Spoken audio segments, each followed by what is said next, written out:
It looks like it could be game over for the Democrats' impeachment spectacle. President Trump's been declaring victory on Twitter, and Republicans have been signaling that they could vote to acquit the president as early as tomorrow. Here's some highlights from the trial today. That this points to the exact problem what's taking place here, and that is, as my colleague, Mr. Cipollone, has said, this is really taking the vote away from the American people. But what we have seen over the last couple of days is a descent into constitutional madness.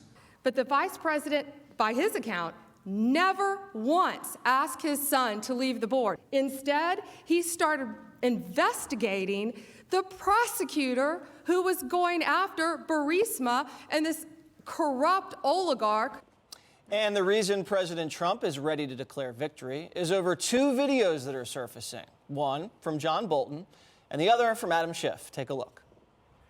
We'll be meeting President Zelensky. He and President Trump have already spoken twice.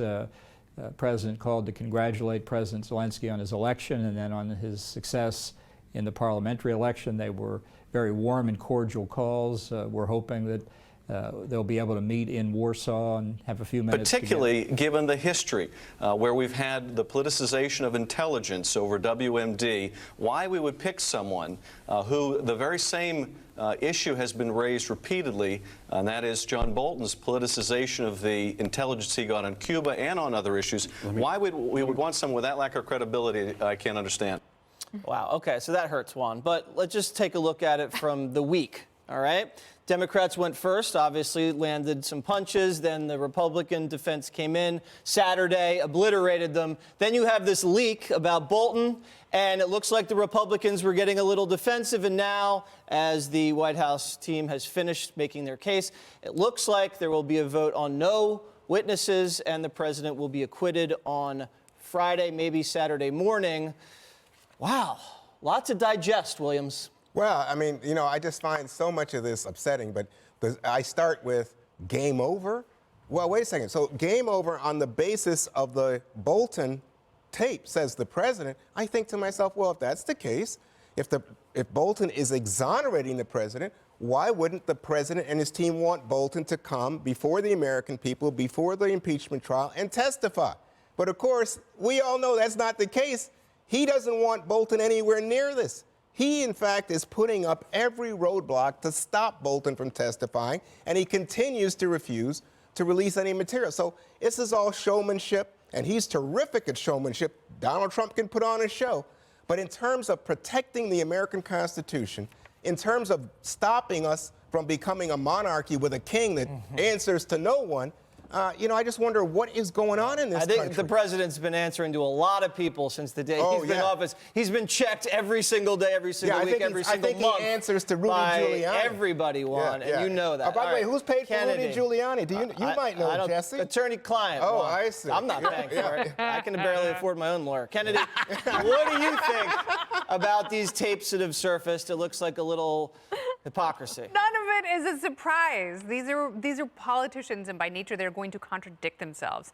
And Adam Schiff won in 2000. He beat Jim Rogan in his district to become a congressman because of his outrage over Bill Clinton's impeachment. So obviously, the arguments that he made, he's now arguing against his own logic. And I understand positions can evolve, and certainly it's been 20 years since he ran for that office, and he's been stinking up Congress ever since. However, John Bolton can't have it both ways. He can't be a patriot and a compromiser at the same time. So it's one or the other. And I actually wouldn't mind hearing from John Bolton. I want to know how he can square some of the salacious things that he has reportedly written in this book with, you know, saying that the president was warm and cordial. So either he's not a patriot and he was just disseminating propaganda on behalf of the president because he's totally compromised himself, or somewhere in here he's lying. Yeah. So right now, what do we have? A few more questions, and then tomorrow, what do we do tomorrow, Dana? They have a few more final thoughts, and then they're going to hold a vote. Then they'll have a vote. So then the vote will be, it's kind of it's like a technical thing. You got to have this gateway vote to see if there's going to be witnesses, and if it's clear that that's going to fail, then I think that there will be a motion to have the acquittal vote, and there are some amendments you could do on that. So it could be a long night, but I do think, I believe that Mitch McConnell has steered the Republicans in a way that they will be able to finish this by late Friday night, maybe early Saturday morning. It could be a really late night or an early morning, depending on your perspective. I have been surprised that nobody's brought up the fact that in December, just a month ago, the IMF, the International Monetary Fund, they finally released their money and loans to Ukraine. And if you look at the reason that they were holding it back or like they were concerned about it, it was all about corruption. So that isn't a surprise. So it's not a surprise either that John Bolton, the National Security Advisor, would go on Radio Free Europe and talk about corruption in Ukraine because it was just like a well-known thing. I would also point out that Senator Alexander from Tennessee was considered somebody who's got this great reputation and he doesn't want to sully that, and he's retiring at the end of this year, so maybe the Democrats thought he would vote for impeachment.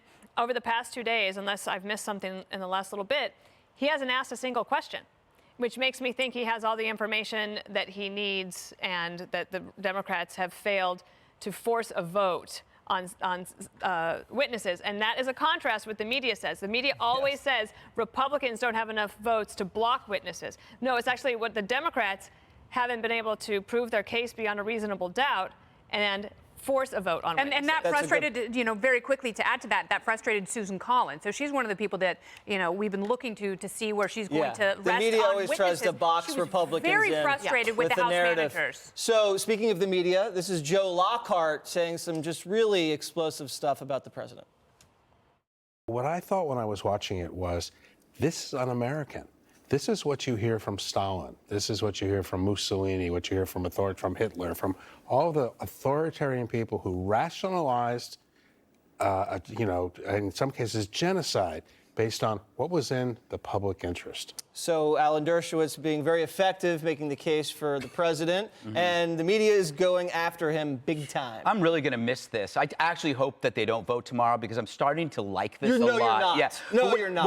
But what the media is doing right now is that they're intentionally misrepresenting what Dershowitz said. Dershowitz said, you can't be impeached for doing something in the national interest if it also helps your reelection, because everything you do that is good helps you in a re-election. So if you were to impeach him about this, which is about investigating corruption in the Ukraine, you could just as easily impeach him for introducing a Middle East peace plan or a trade deal, because that also helps his personal interest. Can I, I always listen to you. But wait, that's keep listening, Juan. You talking all day. All right, so anyway, go ahead. that is why Bolton's bombshell actually helped Trump, because it enforces the idea that Trump's interest was in corruption. Now, if a space alien came down and said, I see two sides. One side says impeach, the other side says acquit. What is the difference? One has been saying impeachment for 3 solid years. That is the difference. So that explains the emotion, that explains the hyperbole, because they put years into this. This is a sunk cost that they can't let go. Now, Juan, I know what you're going to say, so I'm going to preempt you. Thank you. The reason why these two sides mirror each other is because it really is about the power of Congress versus the power of the president, right?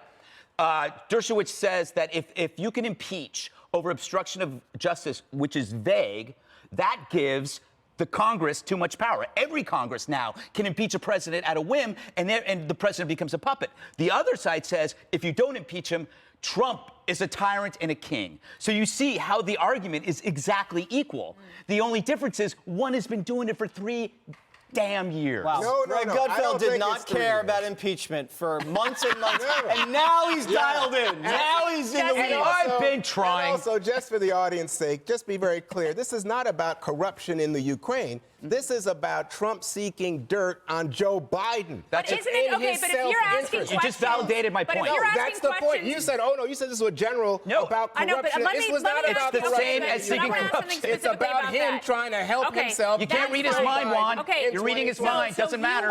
You wanted Trump's tax returns, and you asked a lot of questions about his real estate deals because he was running for president. Why isn't it okay to ask questions about Joe Biden when he was vice president? Why isn't it okay to have the same line of inquiry? Let me get this straight, because this is something that Trump's He's lawyers running are saying. for president. Oh, it's okay to get information from a foreign government? What are you talking about? Yes, an investigation. This is exactly in violation of campaign finance laws. No, it's not. It's literally nobody has said Joe on. Biden did anything wrong. Yes, they This is have. all about dirt. Everybody said it. Nobody. Even the Democrats said Nobody. it. Now all the Zero. Democrats who are running for president against Joe Biden No. said, I would never have my What are- VP what are or my Doug Jones VP's and Joe son Manchin saying? overdoing what he There's a was question doing. All right. about ethics. You and know not it. wrongdoing. I'm gonna miss Everybody this. knows it.